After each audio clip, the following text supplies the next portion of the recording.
Jithu Joseph സംവിധായകനായ മോഹൻലാൽ ചിത്രം ദൃശ്യം മൂന്നാം ഭാഗത്തിന്റെ ചിത്രീകരണം തുടങ്ങി. ദാദാസാഹേബ് ഫാൽക്കെ പുരസ്കാര പ്രഖ്യാപനത്തിന് ശേഷം മോഹൻലാൽ അഭിനയിക്കുന്ന ആദ്യ ചിത്രമാവും ദൃശ്യം 3.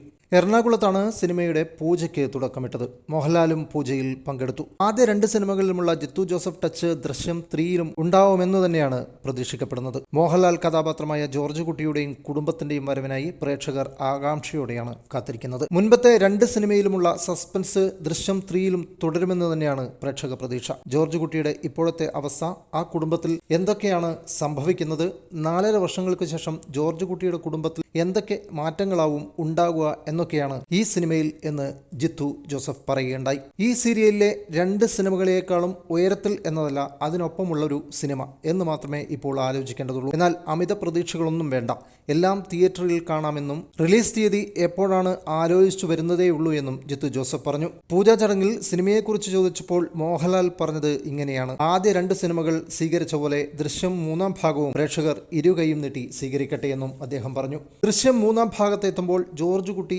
എന്തെങ്കിലും കുഴപ്പങ്ങൾ ഉണ്ടാക്കുമോ എന്ന ചോദ്യത്തിന് അയാൾ എന്തെങ്കിലും കുഴപ്പമുണ്ടാക്കും, പേടിക്കണ്ട എന്ന് വളരെ രസകരമായ മറുപടിയാണ് മോഹൻലാൽ നൽകിയത്. മൂന്നാം ഭാഗത്തിന്റെ ചിത്രീകരണം 55 ദിവസങ്ങൾക്കകം പൂർത്തിയാക്കാനാണ് ശ്രമം. ആശീർവാദ് സിനിമാസിന്റെ ബാനറിൽ ആന്റണി പെരുമ്പാവൂരാണ് ചിത്രം നിർമ്മിക്കുന്നത്. മോഹൻലാലിന്റെ കരിയറിലെ മറ്റൊരു പൊൻതൂവൽ കൂടിയാകട്ടെ ദൃശ്യം മൂന്നാം ഭാഗം. മറ്റൊരു വീഡിയോയുമായി വീണ്ടും കാണാം. വീഡിയോ ഇഷ്ടമായാൽ സബ്സ്ക്രൈബ് ചെയ്യുന്നത് പരിഗണിക്കുമല്ലോ.